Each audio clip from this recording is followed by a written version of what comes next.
Jessica Boswell's goal is to build the first female-led team to be #1 in units sold in the state of Connecticut, and she is off and running. Here in this conversation, you'll get lessons she's picked up in the journey from being an agent selling about 100 units herself to building an organization of 22 agents and counting, including why it makes sense for half of those 22 agents to be part-time agents, how and why she built her staff of VAs, including an executive assistant, TC, listing manager, leads manager, and 2 marketing staff. How and why she developed systems as if she was running a 50-agent organization, even though she only had a few agents at a time. Systems that give agents a ton of leverage and give clients a concierge white glove experience. How she thinks about profitability, how she thinks about reinvestment in her still young business, how she evaluates lead sources, how she decided to change brokerages to LPT Realty. That and so much more right now with Jessica Boswell on Real Estate Team OS. No matter where your business is today or where you want to take it, you'll get there faster and more profitably with an operating system. Welcome to Team OS, your guide to starting, growing, and optimizing a real estate team. Here's your host, Ethan Butte. Jessica, I love your sweatshirt, and I'm super happy to have you here. I'm so glad we can have this conversation. I'm excited about the journey you've been on, and I'm excited to learn more about how it's gone kind of behind the scenes. Welcome to Real Estate Team OS. Yeah, thank you. I am so honored that you asked me to come. Really, really happy. Cool. Well, we start always with the same question, which is, what is a must-have characteristic of a high-performing team? Of a high-performing team? A high-performing team leader. Yeah, a team leader that will not accept anything other than their own personal best, and somebody that's willing to lead by example. Yeah.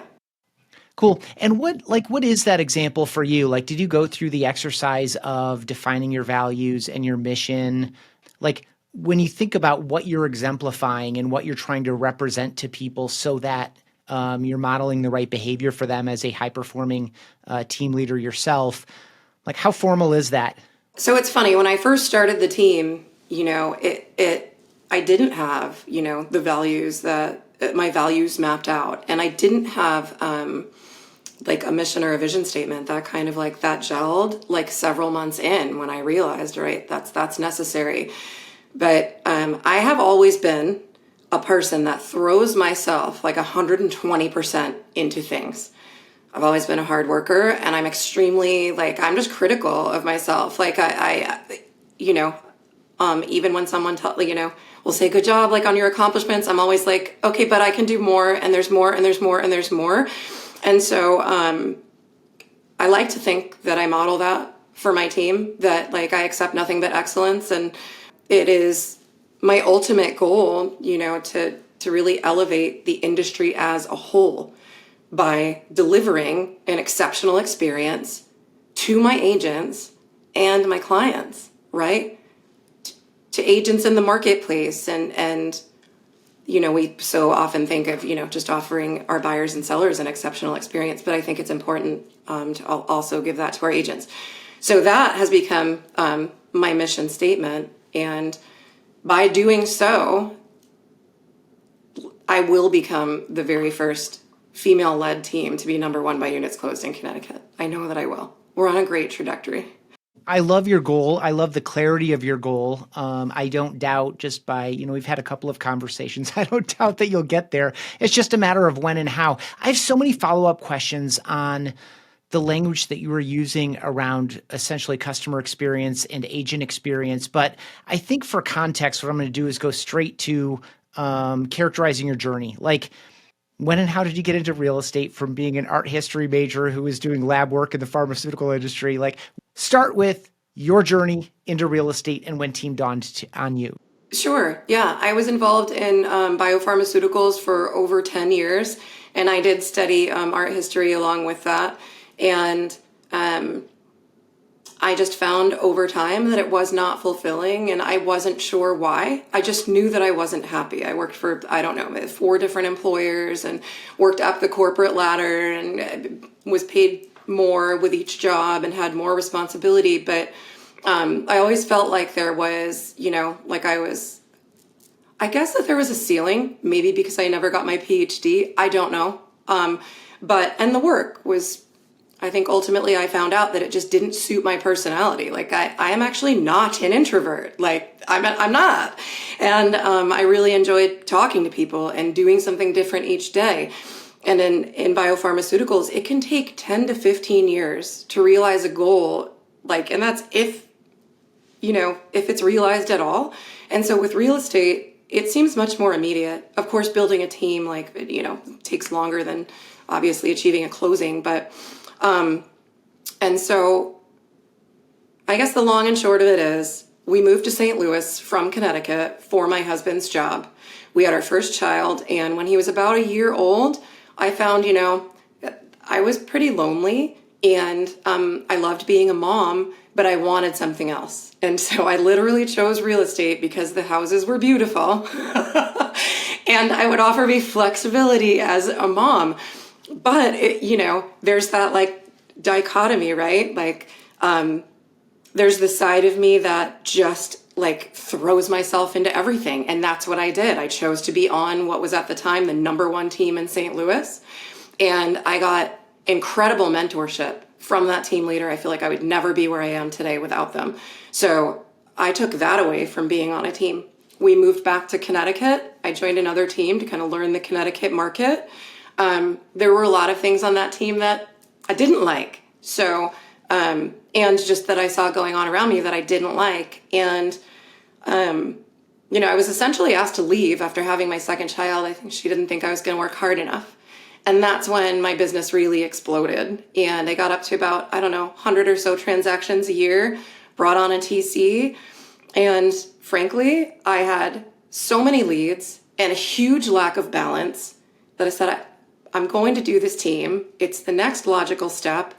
And I want to see if I can do it. Like, I know that sounds like a crazy reason, just people want to see if they can do it, but it's morphed into this really big, meaningful, passion project for me at this point.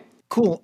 You hit a number of the things I was going to kind of double back onto and introduce some new ones as well. I guess what I'd love to hear next is, when did it click for you that you were going to be really good at this? I mean, your personality type is that, you're going all in on most of the things that you're doing, but you also are a little playful and I'm sure you've, in your recruiting conversations, talked to some version of yourself with I want the flexibility. This is a really cool product that I think I know a lot about or something because it's pretty. So you kind of played both sides of that. So when in dabbling into real estate in the beginning, or did you just throw yourself straight into it?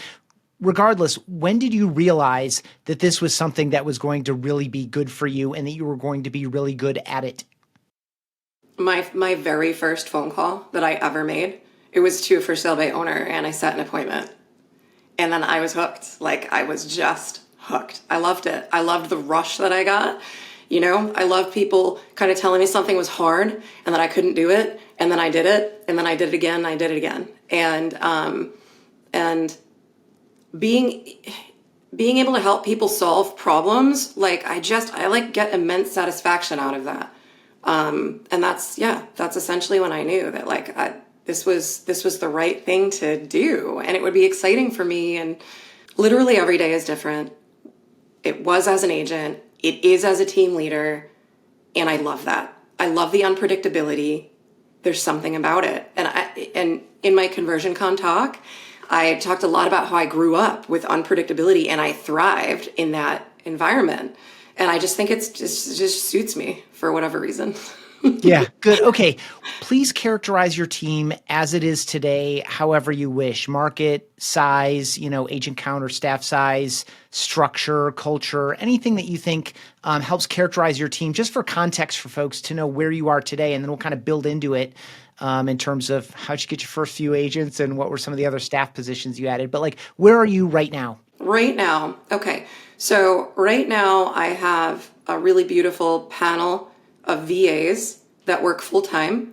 I have a domestic marketing manager who also does photography and videography. We have 22 agents and counting. Half of them are full time and the other half are part time.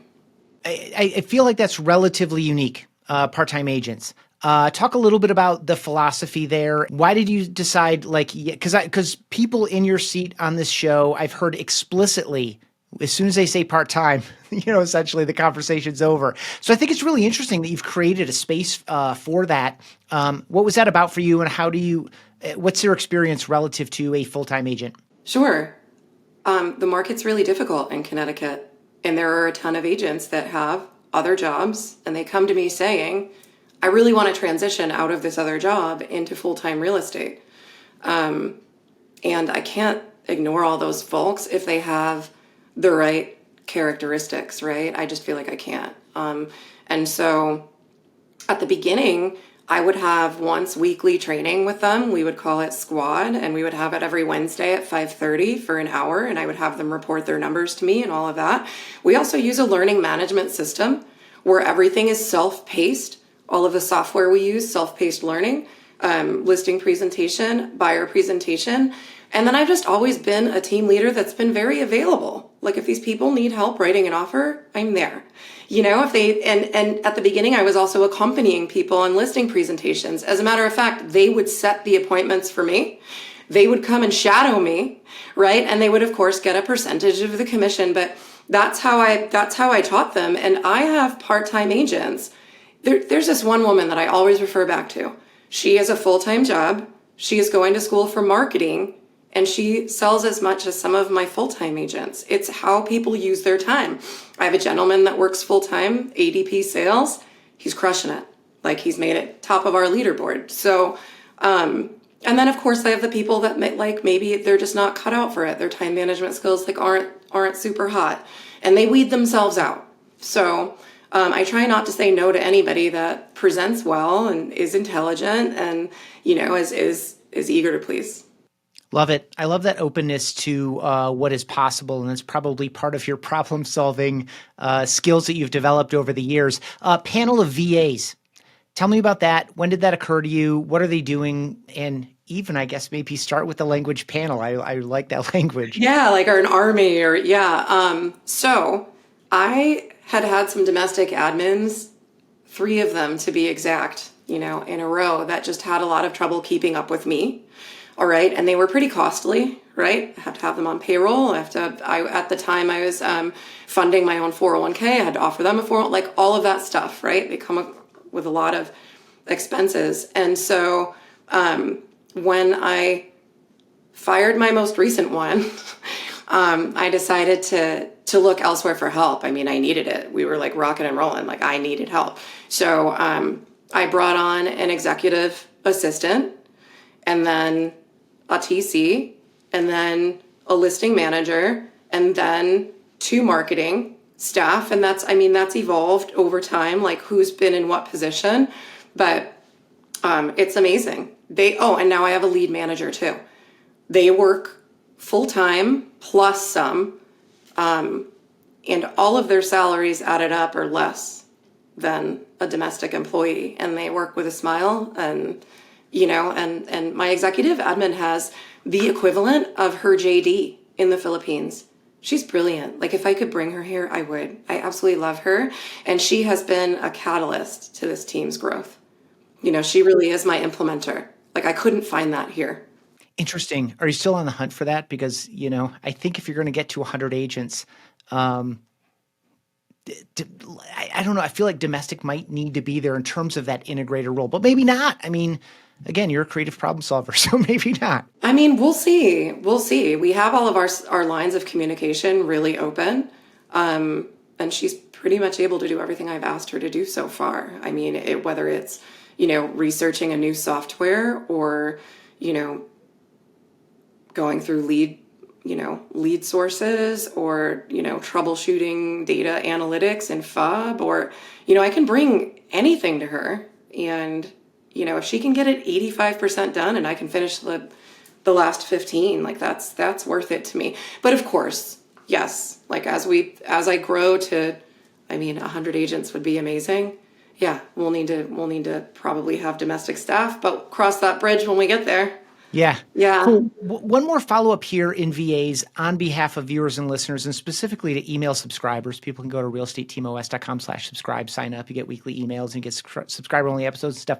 So some of the replies I've gotten to those emails are, can you ask this guest more about how they built their VA team? Like, I think there's a lot of interest and maybe misperception and confusion, and even just general sincere ignorance about the best way to get started with VA. So did you use one of the companies that specializes in real estate and all the people are like partly real estate trained out of the gate?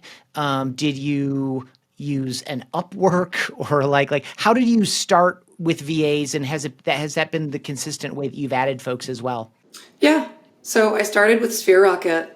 I did. And I really dug into all of their resources, right? They have a very specific list of things that I needed to do in order to have my VAs be successful, and I did them. Like, I was a good student, and I made sure to get all of the software that they recommended, whether that was project management software, time tracking software, communication software, and I trained my VAs like they were a domestic employee. Like and I manage them like they're domestic employees, and they are part of my team meetings. They're very much a part of the culture. I mean, they're helping me build the culture. I feel like as long as we, train and treat them as domestics, like, you really can't go wrong. And then in so being, using Sphere Rocket, then, VAs that I had then, introduced me to friends and family members that, were like interested in getting into it. And my executive admin is now training people that are also working for her business in the Philippines. She owns her own business in the Philippines, not a VA business. But yeah, so I've just been really blessed to have these people show up in my life at the right time as a result of putting in the work to make sure that I get good people. And yeah, Sphere Rocket's program makes it really easy. Like, if somebody for whatever reason isn't working out, they make it easy to like find a replacement, Let's go all the way back. So you were doing about 100 units. You brought on a TC.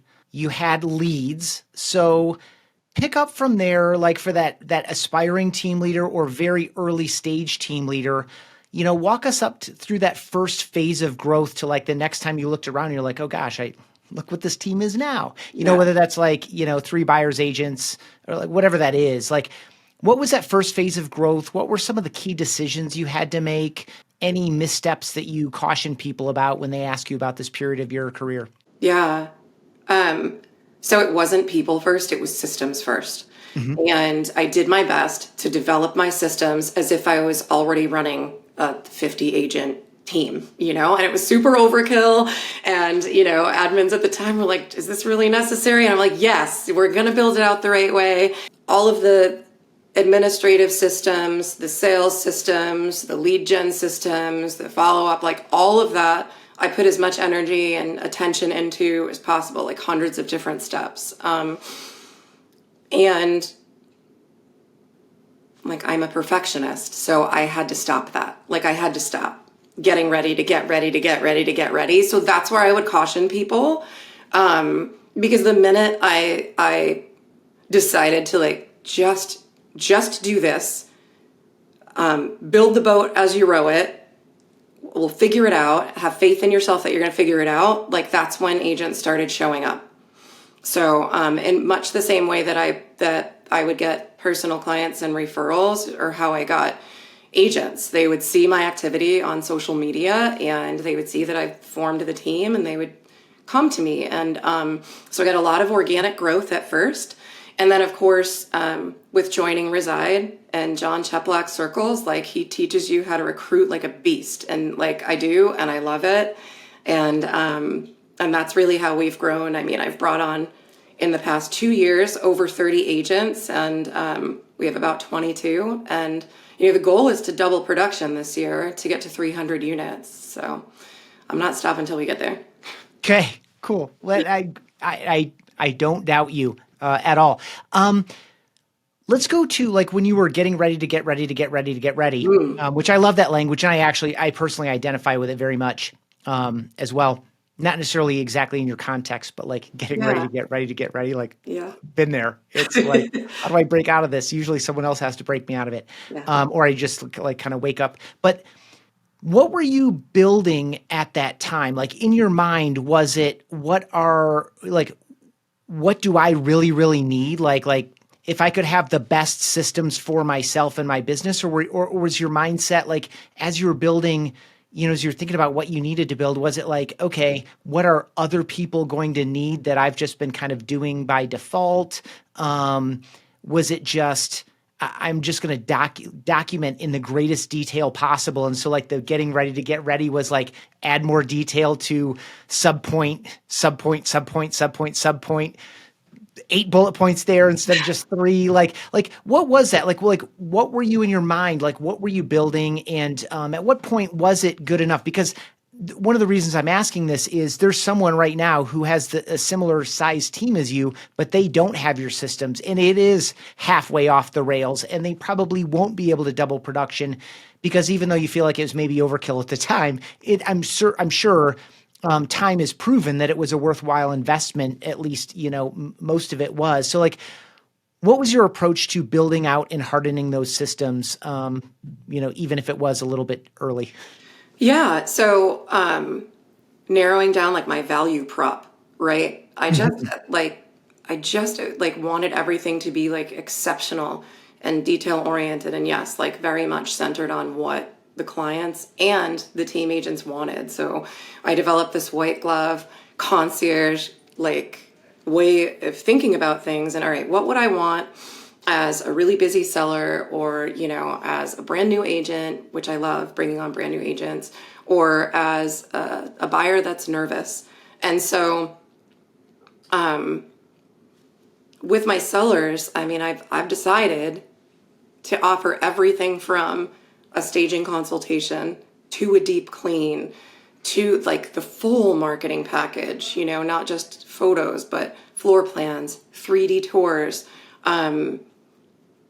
videography when called for, drone shots when called for, twilights, virtual staging, renderings, and for our nicest package, also a pre-listing inspection and a home warranty that covers the seller and the buyer. It's transferable to the buyer.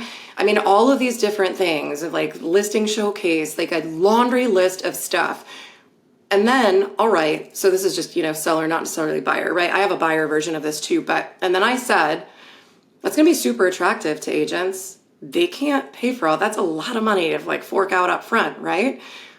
Now I have to set up the staff that's going to manage all that for them because I do not want them scheduling all these things. I want them to hand my staff the listing agreement, and the next time they hear from anybody is, all right, your draft is ready for your review, so that they can use all of that time then to go and get more sellers and go and get them at a higher commission because they have all of this exceptional value in addition to their knowledge of the market. And I mean, things that any agent should be doing standard, right? So I think that that's the way it progressed. So figuring out exactly what I wanted to offer the client, lining up the staff that would be able to help my agents get there and not waste time. And then using project management software to say, all right, like, who needs to be called and when, and what will that trigger, right? So listing paperwork, check. That triggers the phone call to the photographer, check. That triggers, so, automating as much as I could. Like I'm such a nut for making systems like as efficient as possible and finding gaps. I think that's where like my science background comes in. Super detail oriented. I wrote standard operating procedures for a living. Like that's what I did, right? Like Roman numerals, subset 2, A, B, C, like, let's indent that. Let's add some, so yeah, I mean, and what makes it so hard for team leaders or for people that are wanting to start a team that are still in production is really just taking the time to sit down and do it, because we're so busy working with clients and needing to like bring that money in that it's really hard to settle down and settle in. So outsource it. Like, find somebody to help you do that. Find that personality. They don't have to be a full-time employee. They do not have to be an admin, a director of operations. Like, you can contract, work it out. And I love leveraging. I love leveraging people. I love leveraging software. I leverage as much as possible. And I think that that's helped me like obtain some degree of balance and freedom. We're never really balanced doing what we do, but to as much as possible, which is why I'm wearing this sweatshirt, because I went and did some like testing to help me with my trail running, and so yeah, it allows me to do that instead of just being in the mix and in the weeds and getting bogged down. Like I said, if somebody can do it 85% and you can finish it and put the shine on it, like, do it. Yeah, do it. It's a good investment. Really quick, simple follow-up question, because you've mentioned it twice, like get it to 85%. I think what some people miss in that, and they're feeling like this isn't getting to 85%, is that they're probably not doing enough. There's something on the front end too, right? So when you have a project and you want it to get to 85% before you do the review and the polish up, and I'm sure there's some iterative phases, maybe at 25%, 50%, whatever. How much are you doing in advance? Because I feel like a lot of people are like, well, I told the person what I wanted, and it only came back at 25% of what I wanted. VAs don't work. And that's not the right conclusion to draw, but part of my gut is you're probably very clear in scoping what you really need and want, and are probably available for iterative steps up to the 85%. Yeah, very much so. So I use my time on the treadmill to brainstorm every morning, and my time driving. And I brainstorm, I get the idea of what I need. We have like the introductory meeting about it. And again, like I'm open for questions along the way and revisions along the way. I like to think that I'm pretty clear about what I need. And then if something comes back to me incomplete, like it's because I didn't do my job explaining it well enough. That's all. That's what it is. And I just own that. And I'm learning as I go. So definitely not perfect, but. Really good. Okay, two promotional messages for folks. One, we've mentioned Jessica's sweatshirt a couple of times. We do, if you're listening on Apple Podcasts or Spotify, we do also put these on YouTube so you can see it. We also do social stuff on Instagram, so you can see it there too. In addition, if you want more on VAs and some of this kind of talk, my conversation with Shannon Yousefi in the Inside Whistle Realty series. She is director of operations there, and we talk quite a bit about working effectively with VA. So if you like this conversation, you want more, that's another one to go to. And just a couple of buttons on this, and then we'll move on to another topic. One, I think you are very unique in that you loved your first sales call and you were really good at it and you got it closed. And at the same time, you love building out these systems. And so I would say to that person who's a great salesperson, but a lot of the operation is like really loose and you need to like harden this stuff up, whether it's just for yourself or whether you do aspire to build a team or you've got a team going and you need to harden it up. I love your recommendation, Jessica, of bringing someone else in. And to your point, it doesn't have to be an expert anything. They don't need to have done it 50 times before, but the process of someone sitting next to you, 1 hour at a time over the course of a series of sessions saying, and then what? And then what should happen? Someone's smart enough to ask the good, and then what? And then, gut check it with maybe some of your favorite peers around you, whether they're agents on your team or agents within your, team or brokerage, if that's the situation that you're in. So a lot of really, really good stuff there. Profitability. I heard you mention it would be really difficult for an agent to put together this concierge package and offer all of this stuff. At the same time, you're building massive leverage for those people to execute your system. So what I hear in that is that, you've made some investments. And you were doing a lot of this before you had, 20 agents to take advantage of what you've built. At the time, you maybe only had a couple. Talk about profitability from, you and a TC to where you are today. How have you thought about it? Where were you maybe willing to give a little bit, knowing that you need to sacrifice some of that for just straight up growth, and that the economies of scale would come in to give you that return back in the future? Like, have you thought about it over the years and through some of the phases, and maybe what are some cautions you'd give some folks? Yeah. So I started this thing in 2023. We are still a new baby burgeoning business.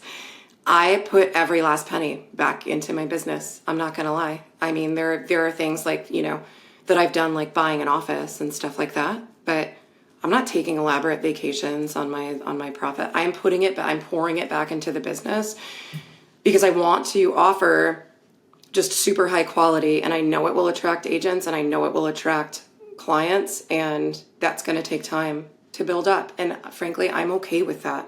So, I have a really strong support system at home, and we have income properties, and, it's okay. Like, I get that I'm that in this messy middle, and I've heard it from so many people that you're not always as profitable as you want to be. And and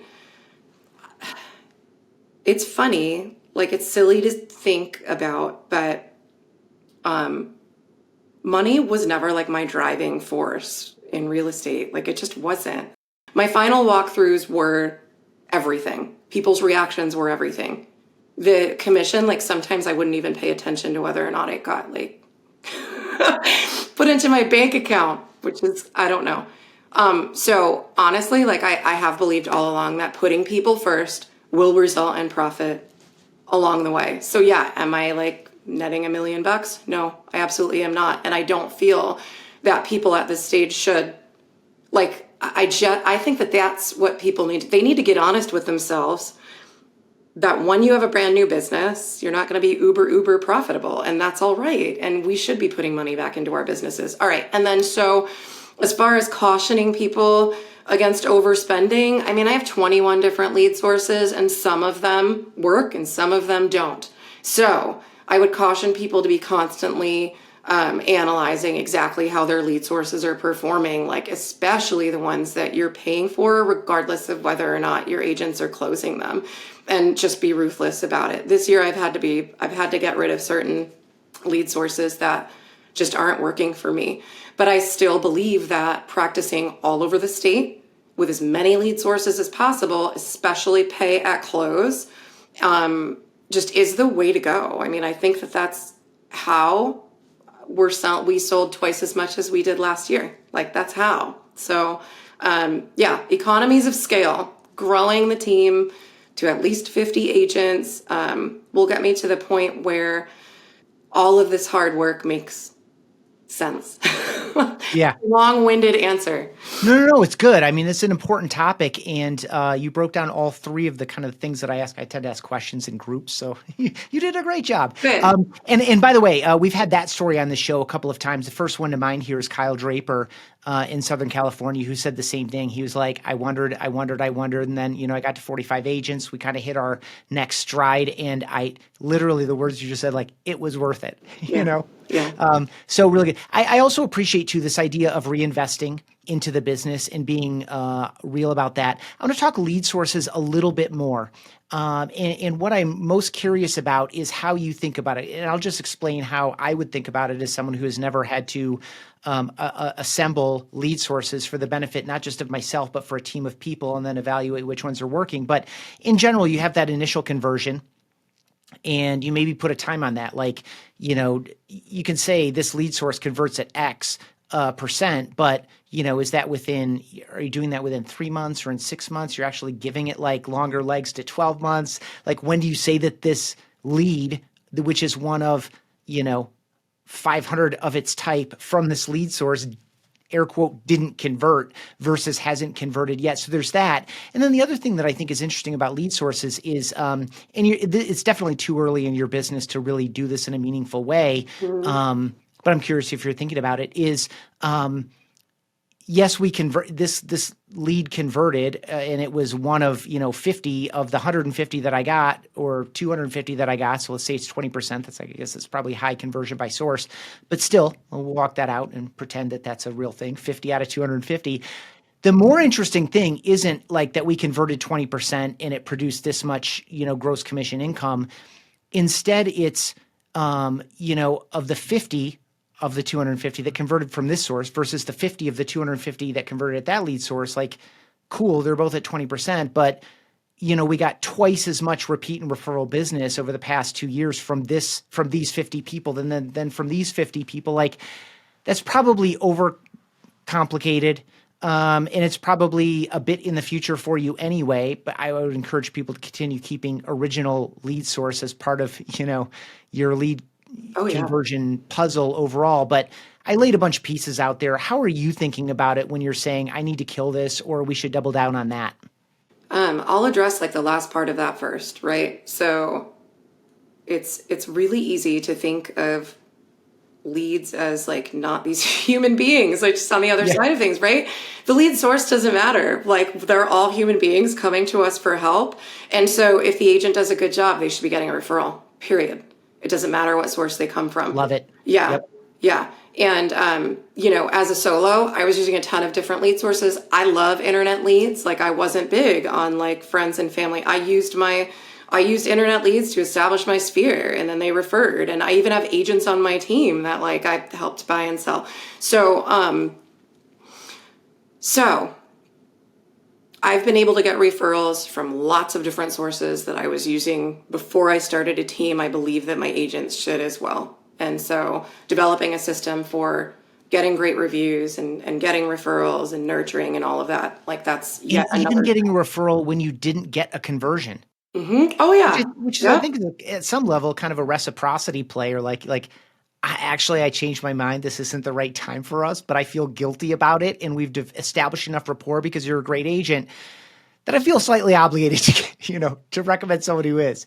Yeah. Right? Yeah. Like, and I don't know, I have no idea how common it is for people to track that, but like, it's not a conversion on the list of leads we got, but it's business that was produced that you never would have had if you had not been introduced to that person who didn't convert. Definitely. When approaching things in a selfless way like that, not getting upset that you haven't converted a lead, like, that's when the magic happens. And then as far as how I look at lead source performance, like, I don't think it's appropriate to give it any less than 6 months. And frankly, it should be a year. And, I got started in 2023. So we were coming out of, the end of COVID and interest rates going up. So like the 2023 market was completely different than, COVID. So I can't even compare it to that.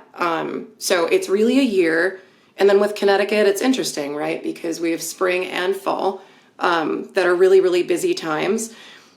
But then the crazy shift with interest rates and inventory has also made like winter a very busy time for us too. So it's really it's following trends. We have leads in our database that are 3 years old that are just now converting. And so I'm using FUB like extensively to keep track of all of this stuff. And we use Excel spreadsheets and, and then also there are like different personality types that convert different lead sources different ways. There's so much to look at. Yeah, I mean, taking some responsibility on your side, like maybe these 3 agents would be best on this source versus these other ones. Mm-hmm. Yeah. And, when I first started, like, I only worked with sellers. Like, I worked on a team where I was a seller specialist. And then my second team that I worked on, I was also a seller specialist. So, I'm okay with my agents trying to convert seller leads, but many of them realize it's not as easy as it looks. It's not easy, and it's not easy once you get them either. So, yeah, I try not to compare my agents to my conversion, which, over the past several years has been about 20% with online leads. But, I think it's just going to take some time. It'll take some more time to figure out, top of the funnel versus bottom of the funnel, who is patient enough to nurture down to the bottom of the funnel. And the sources that I've gotten rid of, are mostly like way top of the funnel, or like we get a lot of feedback that people are like, where did you get my phone number? Things like that. Like those are the ones, or like they're really nasty. But it's funny, like some of those lead sources now, the leads that have been sitting for 2-3 years are engaging with our tools, our lead conversion tools, Fello, RealScout, Homebot, like they're engaging.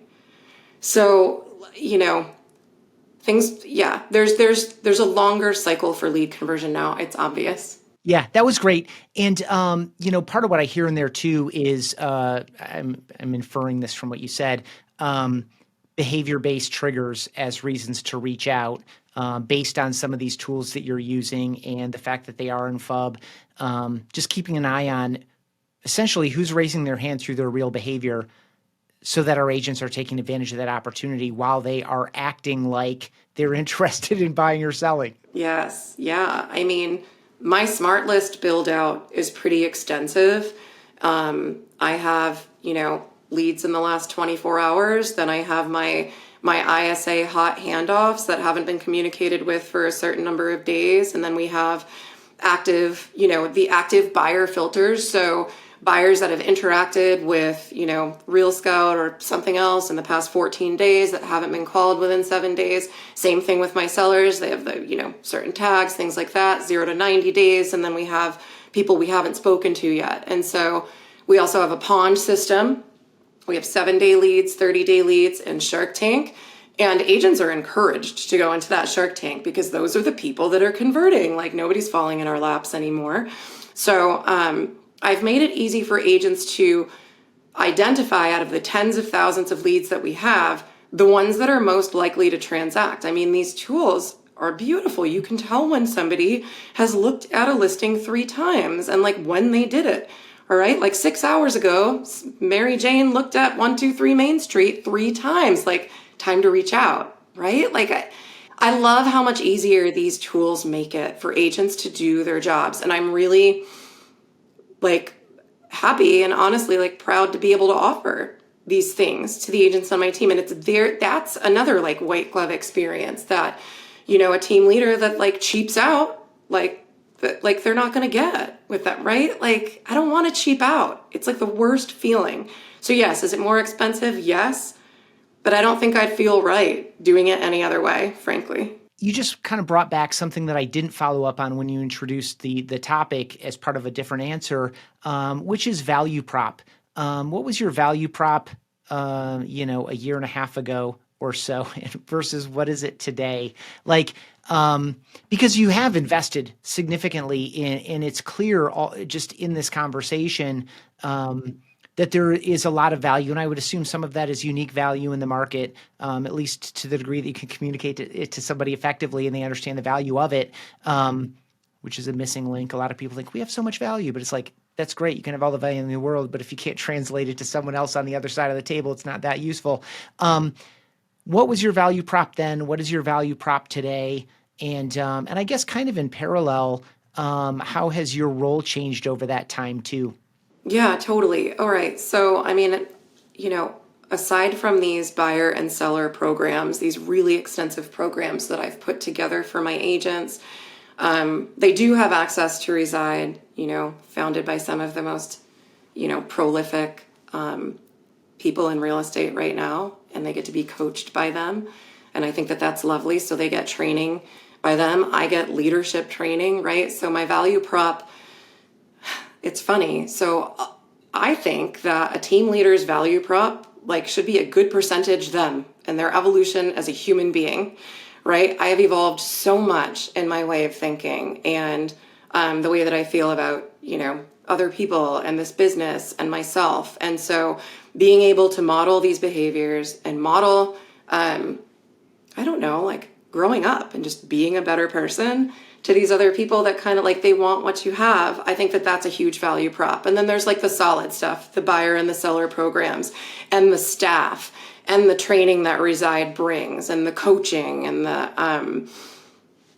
and then of course, our new office. I mean, I think that that's a really great value prop. It's situated in the hottest town, in the hottest county, hottest real estate market in the country for the past 2 years, as voted by Realtor.com, that has nice frontage. I've always been super accessible. So, and I know that that will change over time, the more agents that I have, but I care enough to put systems and people in place to make sure that nobody's left by the wayside. I just think, having somebody that like genuinely cares about other people's success, like that's important. I think there are over 300 teams in Connecticut, and to be ranked in the top 10, like my first year out the gate, to me, like that says that what I'm putting out there as a person and as with systems is doing the right thing. I love the way that you broke that apart, like the real practical things, and you have a lot of those, but then also this personal story. It's definitely been a part of a lot of the conversations here on Real Estate Team OS of like, where'd you get your first 5 agents? It was like, I sat down and I told them what I was doing to be successful. I shared them enough of my best tips, told them there's a lot more where that came from. Do you want to do this? And they said, yeah. So like, and there's no faking and no hiding the sincerity behind whatever your motivation is. And what I'm getting from you is I want this to be done the right way. I'm not going to stop until it is done the right way. And by done the right way, I mean for you as the agent who's considering joining this team, and for your clients and all of our fellow teams clients. You hit that perfectly. Like you hit the nail on the head, the right way. I'm like very much, and there's lots of right ways, I guess, but yeah, like I want to, like I'm sticking to my guns. I like this not cheaping out is other language I picked up from you, like that. People can feel that difference, right? Yeah. It's when you go into new construction and it's done solidly, or you go into new construction, it's like you got the cheapest hardware from the cheapest vendor. And it's like, it's a good location. It looks nice. The layout's good, but all the finishing is like, it's trash to the touch. Yeah. And we've been in some of those places as opposed to like a custom build, maybe that the builder themselves lived in, right? Yeah. That's how I feel like this is. It's a custom build. And I've taken from other people's systems and models, like the pieces that I really love and fit best with my personality and my values. And I'm creating this really beautiful thing. I am like just genuinely excited to see where this goes and to see how far I can push myself. Like every week that goes by, and there are like significant ups and downs, but in general, like the trend is up.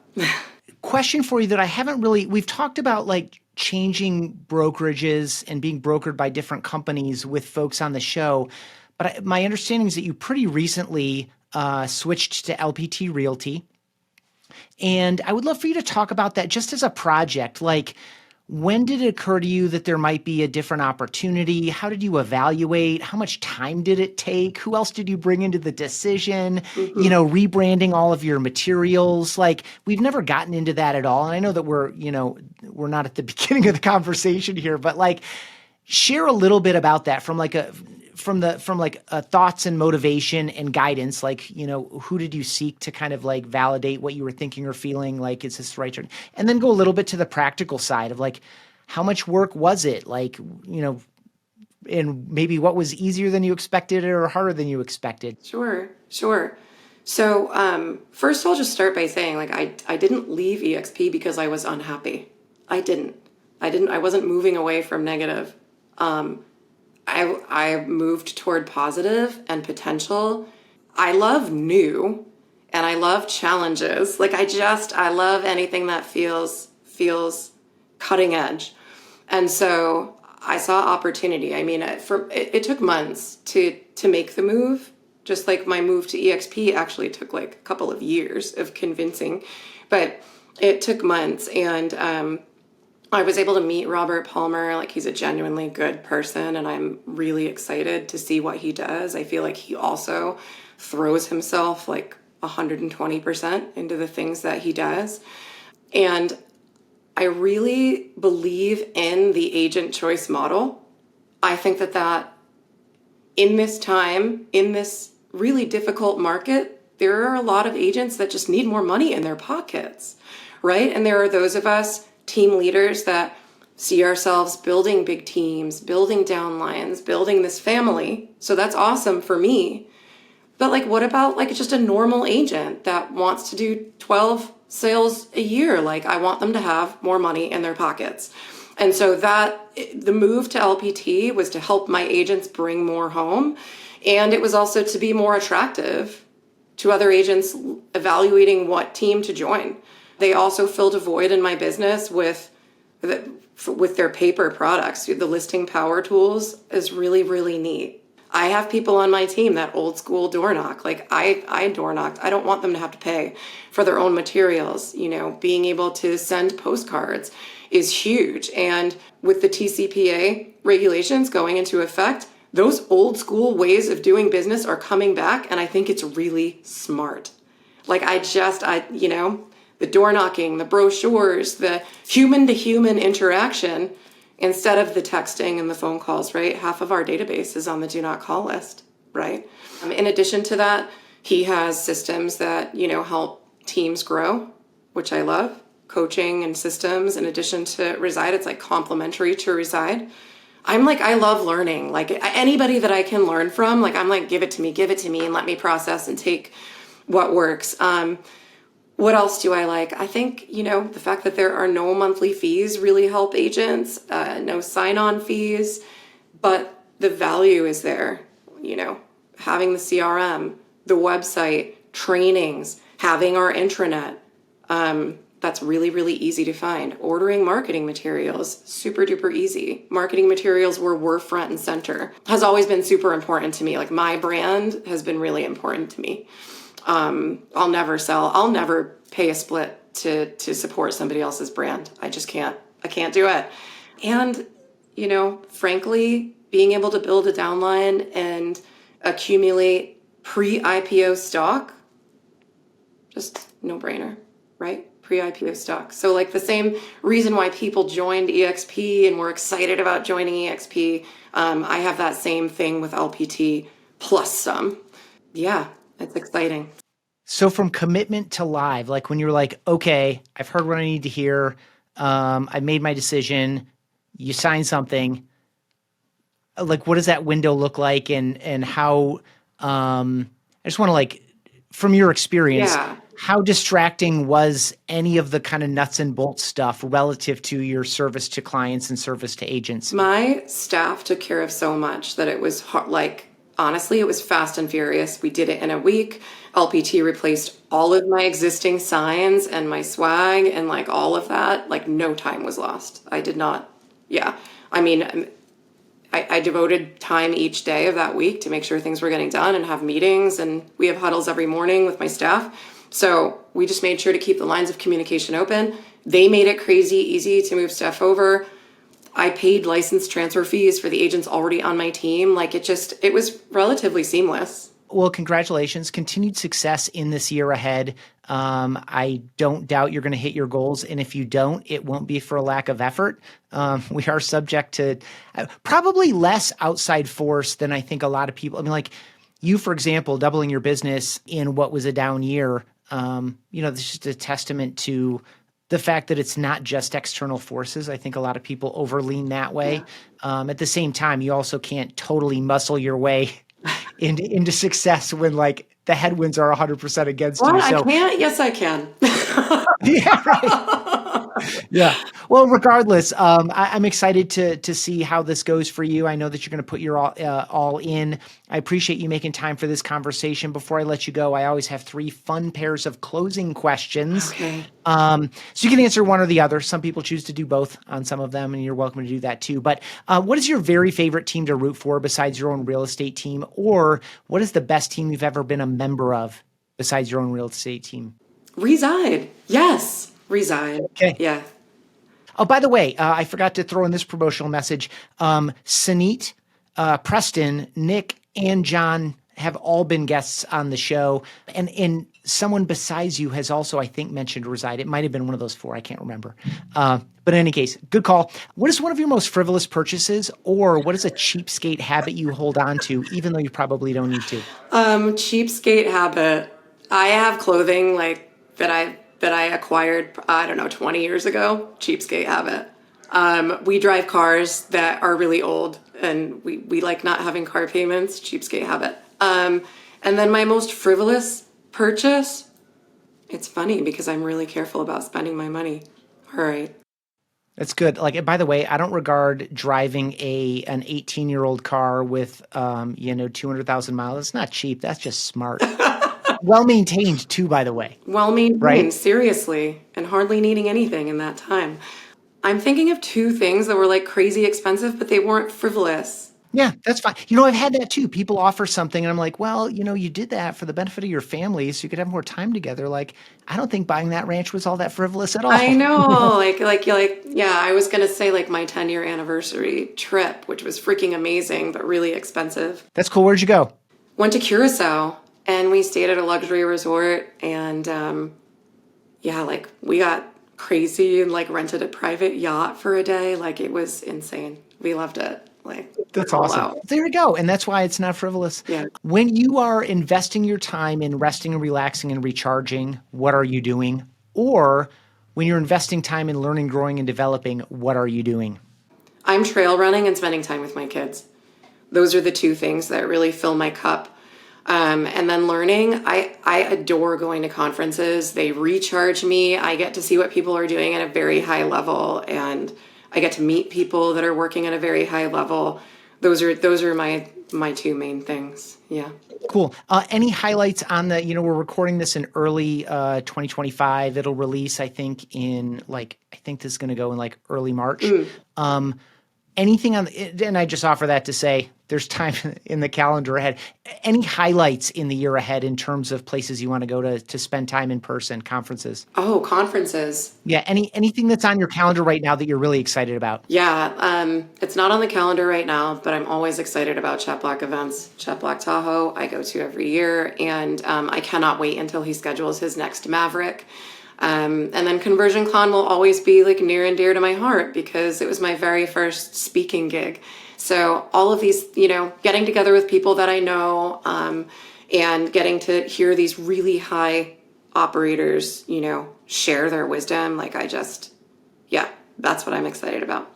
Jessica, this has been a pleasure. I appreciate you so much. I'm motivated by your own attitude about the work that you're doing. If someone else feels similarly and they want to connect with you or learn more about your team, where are some places you'd send people to follow up on this conversation? Yeah, I'm easiest to find on Facebook. Just search Jessica Boswell. You'll find my headshot. Instagram @ Boswell Team.